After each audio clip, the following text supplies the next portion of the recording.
Hi, welcome to another of our Expert Insights. Today we're joined by Cristina of UserGuest and Barry of Casa Colina. In this discussion, we follow up on the recent conversation we had with Erik Munoz when he introduced us to RMA, RevMarketing Automation. With Cristina and Barry, we focus our conversation around the hotel's website. Who really owns it? And where does responsibility lie when it comes to generating revenue via the hotel's direct channel? We ask if the revenue strategies developed by the revenue management team are often lost on the direct channels, and we question if hotel marketeers consider revenue strategies when planning marketing campaigns. Really hope you enjoy the conversation, and please do feel free to comment below. And you know what to do with those thumbs up and subscribe buttons. Anyway, let's get started. Roll the intro.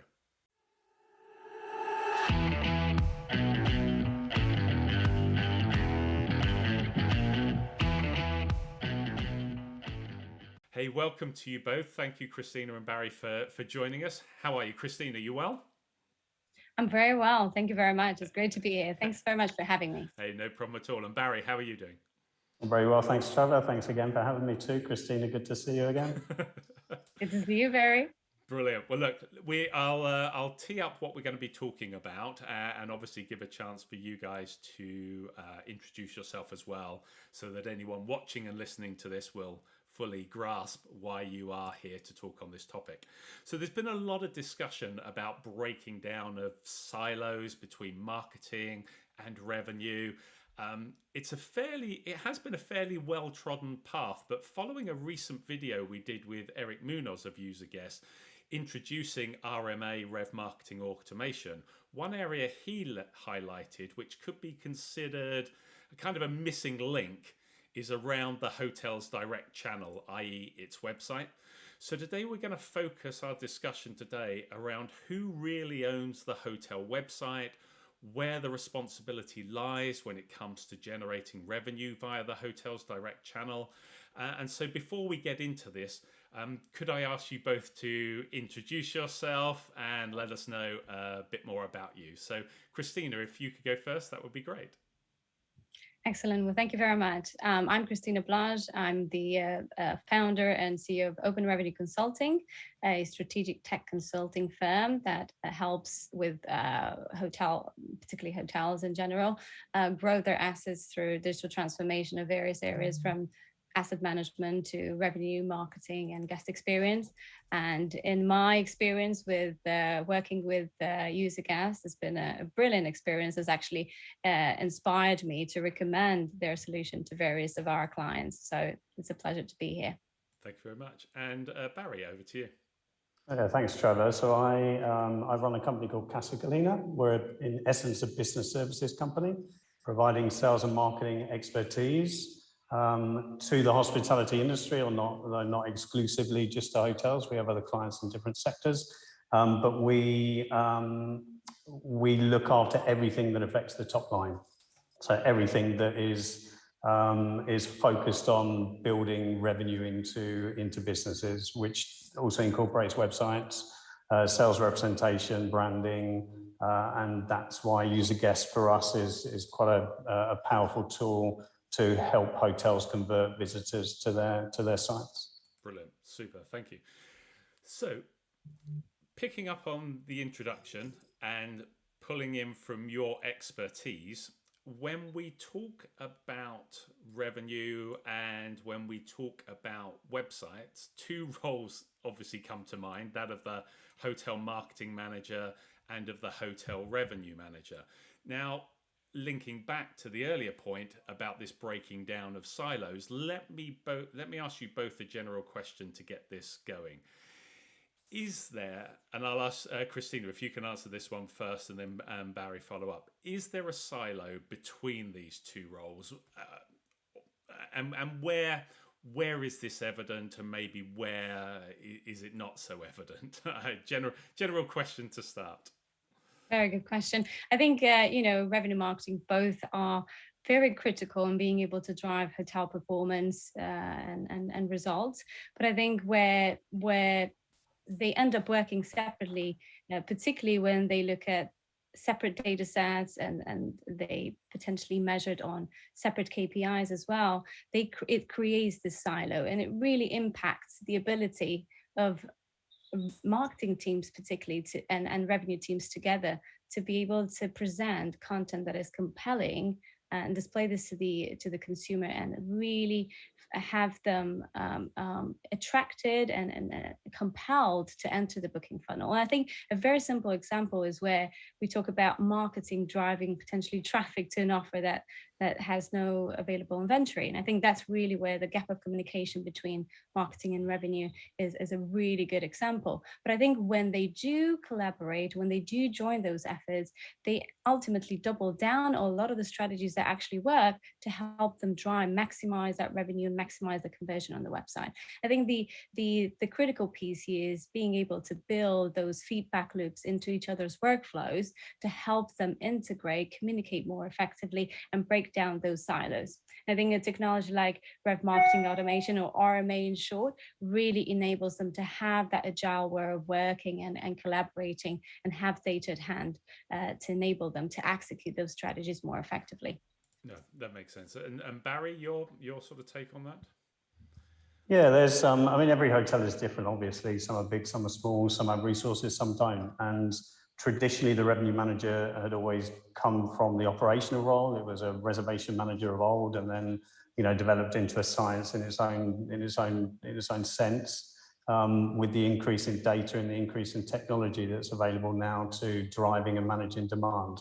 But in its fundamental core, you have revenue management is concerned with the management of the demand, whereas sales and marketing is generally concerned with the stimulation of that demand. Mm-hmm. I think we saw this evidently over the pandemic when there was no demand to be managed. Yeah.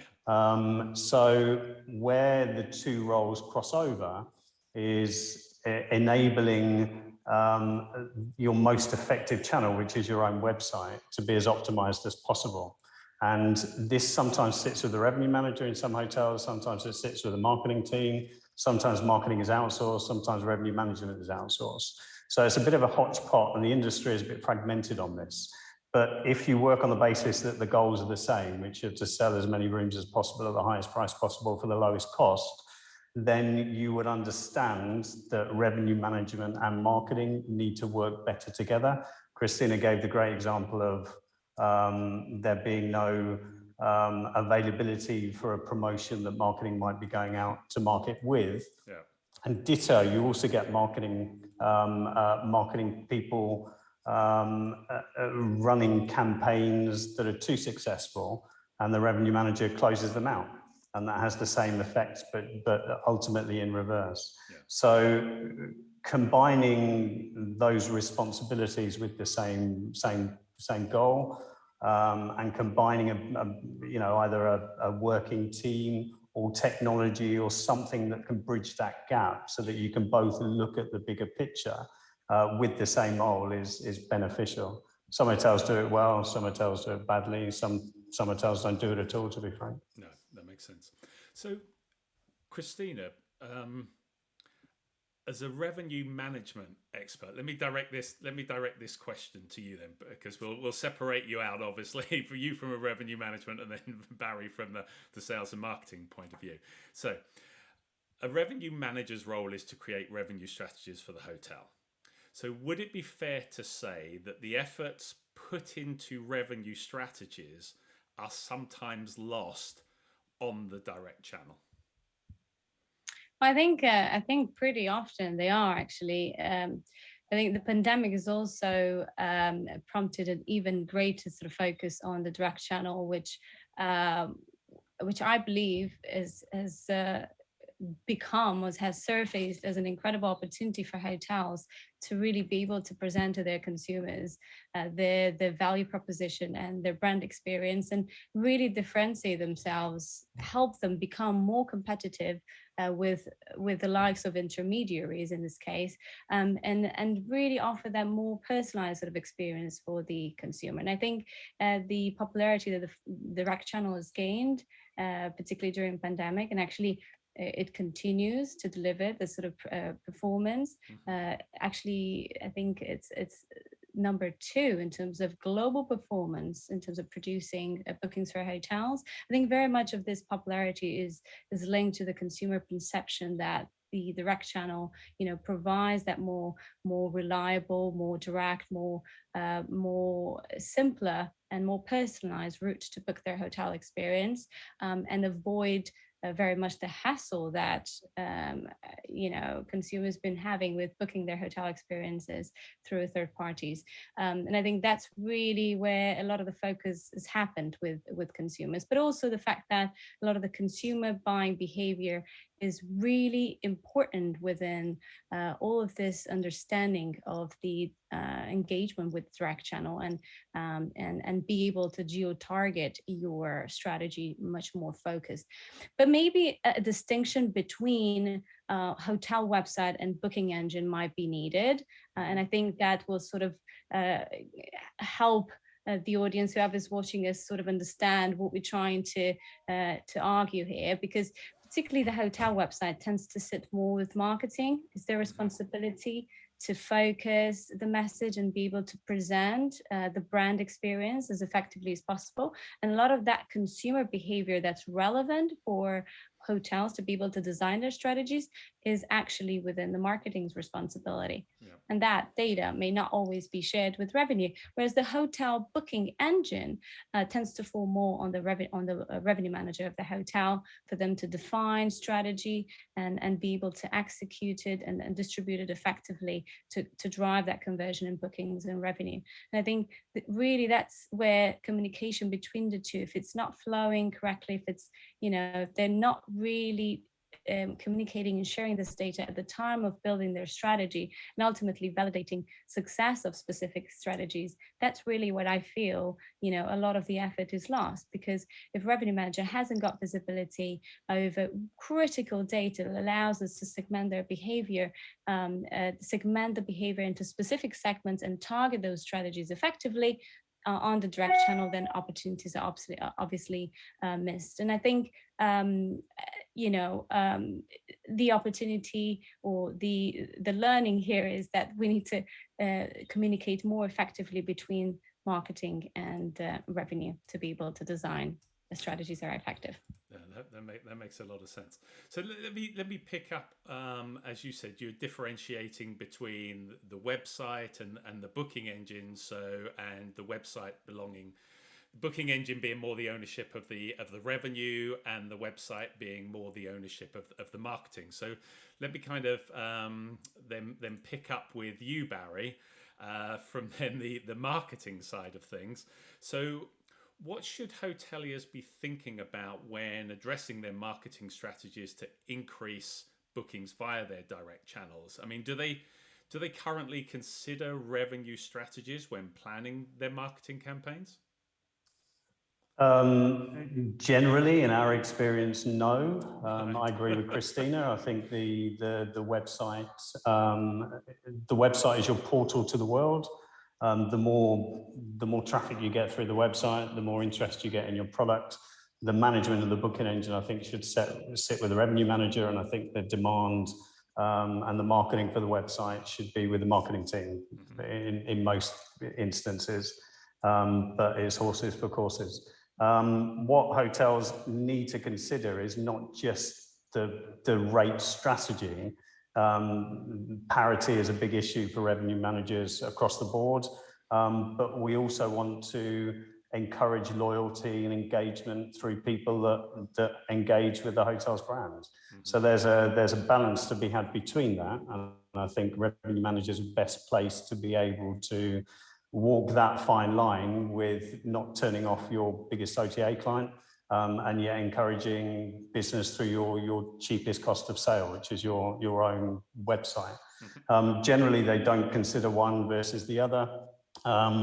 But I think with marketing really need to focus on getting good quality traffic to the website. That should be their primary focus. And that gives the revenue manager or the revenue management team the demand to play with. And then it's down to them to optimize the conversion and get the best kind of financial solution, or the best financial results through that cheapest channel. I mean, that's ultimately what we're all aiming for. Yeah. And have you seen any examples where they do combine and the benefits of that? Yeah, we do. I mean, best practices are where everyone works towards the common goal. That's the case in our industry, as it is, I think, in most. But what a revenue manager should be doing is identifying the needs of the business. And what marketing should be doing is pushing demand to satisfy that need of the business. So where a revenue manager has a particular need period, instead of having to necessarily drop the rates, which is a normal reaction, what everyone should be focusing on is increasing demand. How you do that is obviously through opening different channels, running strategic promotions, through tried and tested distressed partners, or by getting more traffic to your website through your marketing and through your sales. So it can work successfully when everything works in tandem. But as Cristina said, more often than not, the data that people are looking for is completely isolated. Marketing need to know lead-in times, revenue management need to know demand flows. They need to know, what is the best way to get more people to come to the website over a particular period. And marketing have that data. And it's imperative that they share that data with the revenue management team so that you can build in the lead-in time and target the business based on the needs of the business, rather than just, we're empty in January, dump the rates, which is what we see far too often. That makes sense.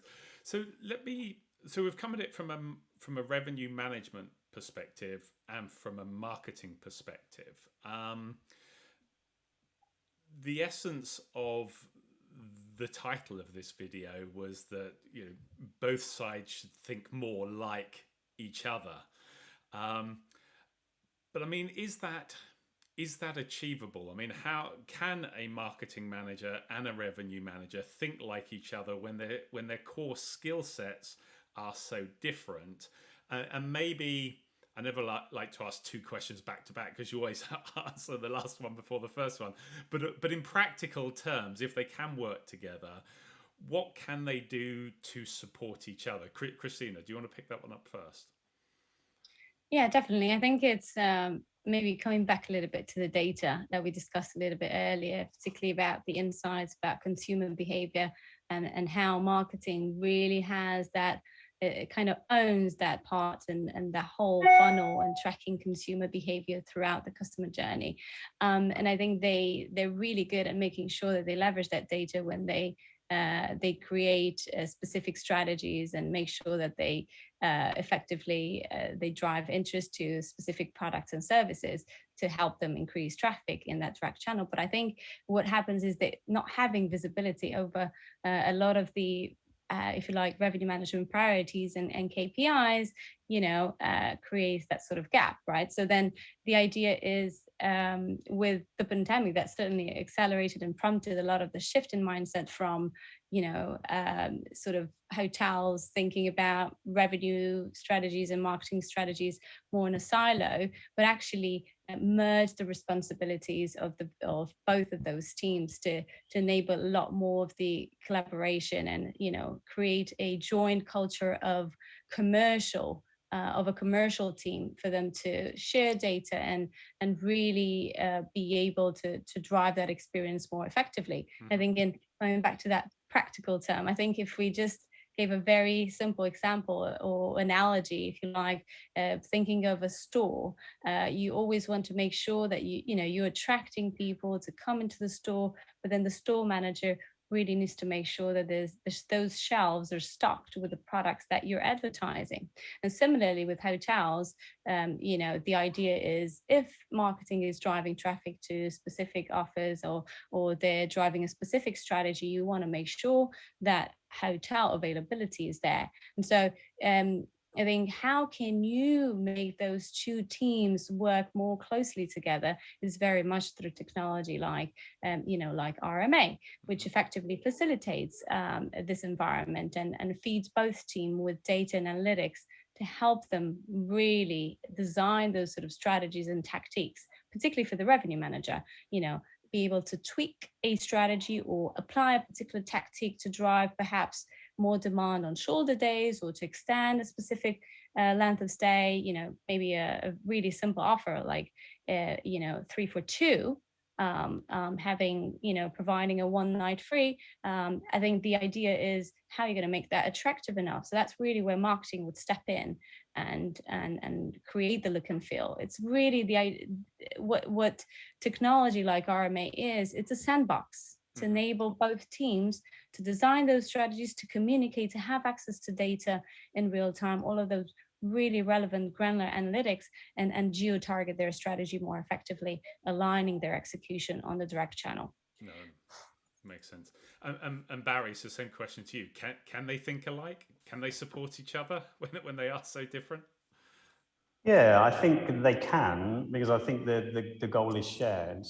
I don't necessarily think that they need to truly understand the craft of each other's roles. But I think a better appreciation of each other's tasks is always beneficial.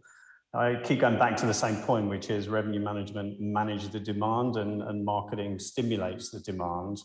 And where you have these two separations of role, albeit with better collaboration through technology or work practices, you will have a check and balance, because there are times when you don't want lots of cheap business. Yeah. And there are times also when you do.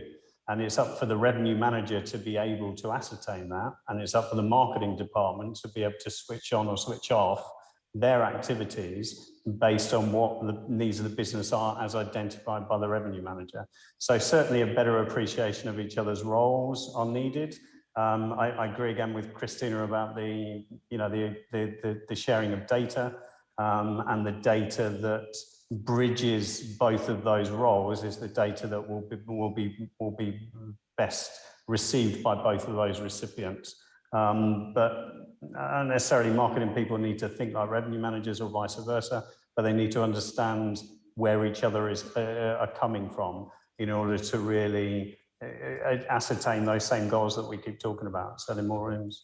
And in terms of, it seems obvious, but how, short headline, if the hotel could start to bring in something like RMA to help that facilitation, start to get this thinking, start to work together, what's the benefit to the property? Cristina, do you want to take that one? Yeah, definitely. I think it's about, when we talk a little bit about aligning the efforts between revenue marketing and aligning these strategies, ultimately what you're going to be able to benefit from is certainly a much more efficient spend, both of funds like marketing spend, but also that will bring down the customer acquisition cost for each guest, and create a much more, if you like, a better experience for the consumer. Because if you're understanding very well all of the analytics and all of that consumer buying behavior and what they're after, that intent to buy, that allows you to tailor to craft those experiences, and starting from the inspiration stage through to the buying process and completing their reservation. And I think, it certainly enables the teams to become a lot more efficient and focus that time on strategy as opposed to mining data and trying to analyze data. It's very time consuming to analyze data. And I think it's the idea is, how can you focus your attention on the consumers that actually have the highest customer lifetime value and they're most profitable to your business? These sort of tools enable them to have that visibility, that granularity, and craft those strategies and execute them. That makes sense. Barry, any additional points to add into that? Yeah, probably nothing as comprehensive as what Cristina has, but certainly I think that the fact that we've been talking about the role of a commercial manager in hotels for a long time. You've done a podcast on it. We touched on it earlier on in our conversation. The fact that we're talking about that role identifies that there's a feeling in the industry that we have a need for someone that can bridge that gap. I personally don't feel that we need to burden hotels with more payroll costs, especially at the moment. I think that better working practices, whether that's through technology or whether that's through better understanding of each other's roles, can only benefit from our experience working with many hotels. We work with, big hotels, small hotels, resort hotels, urban hotels, and everything in between. And we always find that the most successful hotels in terms of financial performance are those that really understand the commercial offering in its entirety. It's not to say that they haven't also got fantastic operation teams, they do, but where the revenue management and the marketing team and the sales team really truly work in sync, you always see the best results. I see that even on a weekly basis with Zoom calls with different teams. When everyone's aligned, you have much better financial performance, 100%. No, that makes sense. And Cristina, from your perspective, from a revenue strategy point of view, and also strategy and tactics, are you able to give any examples of where they can be, where you can see those being implemented on a hotel website? Yeah, I mean, it's very simple ideas for our viewers to take away. I think any special offer, any incentive that you have available, use that to help yourselves boost your low occupancy periods, your shoulder days, specific individual shoulder days, and really be able to use a lot of the analytics that you have around the consumer buying behavior to target these sort of strategies in a more automated way. How do you do that? You personalize effectively that strategy to that intent to buy. So a very simple example would be, like we've given earlier, you put up an offer of 3 for 2, and you want to make sure that is highlighted on the website, and depending on the intent of that consumer and what is their booking window. For instance, you may have a consumer that is able to look or is particularly keen to book in advance because of their geographical location. So you want to make sure that you're incentivizing them and you're highlighting that saving incentive to them on the website. Or it may be a consumer that's from a nearer geography and they have more of a last minute sort of behavior. So that's really where you'd rather just highlight the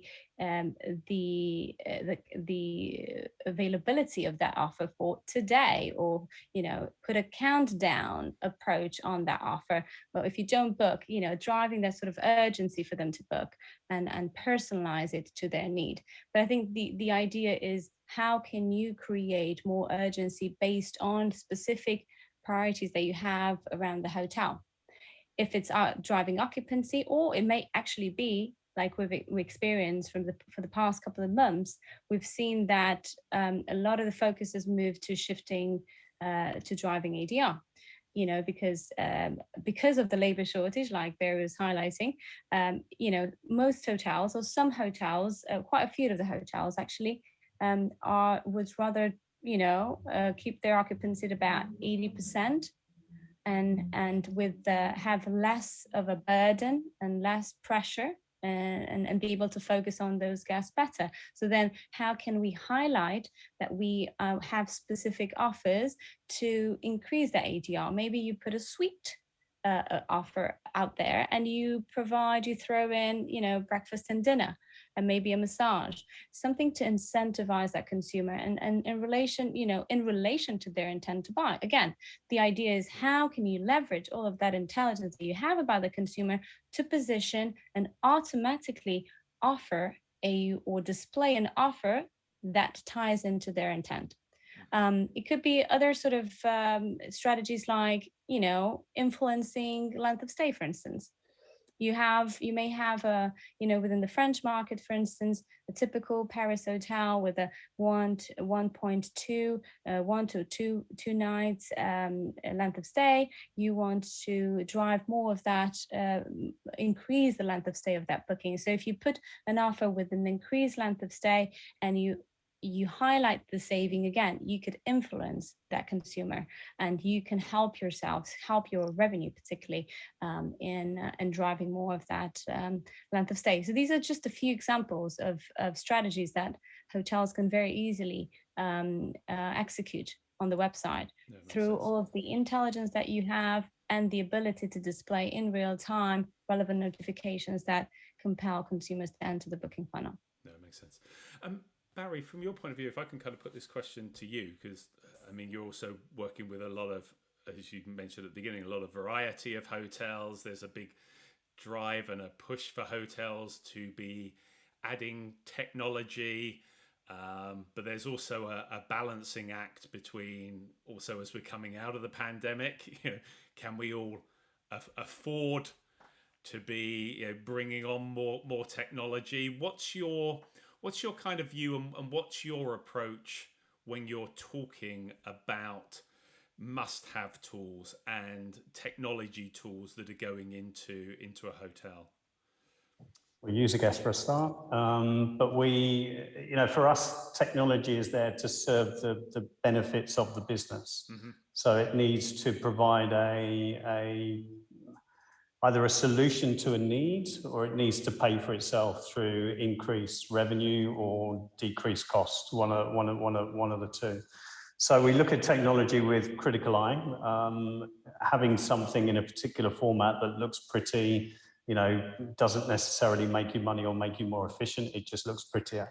So we see a lot of technology for hotels that already pulls together existing pieces of information. It just presents it in a more palatable format. Mm-hmm. And we don't necessarily see a great value in that kind of technology. Gotcha. But certainly as an industry, I think we have embraced technology very well. I think we continue to embrace technology very well. And with that technology, comes obviously the responsibilities of storing that data and using that data, and feeds into a lot of the things that we've discussed on this call. But as in terms of must-have, I think hotels need to invest in their direct booking channels, whether that's through better revenue management practices, through companies like Cristina's, whether that's through technology, through user guest or other I wouldn't call it a website widget. It's devaluing its purpose. But things that are designed to optimize the revenue through your website. All of these things need to be looked at, and they need to be looked at commensurate to the hotel. Can the hotel afford it? And really, is it going to add value? Is it really going to drive anything greater to the hotel? You can replace Booking.com tomorrow if you wanted to. It's not my strategy per se. But if it costs you more to acquire those same customers, was it really worth it? And sometimes you need to look at technology with a critical eye. But certainly as an industry, I think we've been at the forefront of technological advances, internet marketing, even the guest experience is becoming much more streamlined now through technology. But I can't think of anything other, obviously, than use a guest as being must-have. Fair enough. Hence why you're on here. Hence why I'm on here, yeah. No, we are fans anyway. I mean, we're big fans. I know. Okay, well, look, I'm conscious of your guys' time. So if I can kind of try and pull some of these strands together. So RevMarketing Automation, or RMA, from what I've heard you guys say, would help these two departments to collaborate together. RMA can empower both these teams via the data flow sharing. And to the point you were talking about there, Barry, about kind of making sure it is actually practical and drives revenue, then RMA is about putting those revenue strategies in place via the website from a practical but also executional perspective. Would that be a fair summary, and any kind of final thoughts to add into that, Cristina? Yeah, that's a brilliant summary, Trevor. I think the other element that I think we've highlighted throughout the conversation is how technology and automation really enables hotels to double down on strategies that work, but also helps them scale their businesses, because particularly during the pandemic, you've had this situation where, with very limited resources, you had to do a lot more. So technology and automation really is the enabler to make that happen. And I think, making them a lot more agile. working together.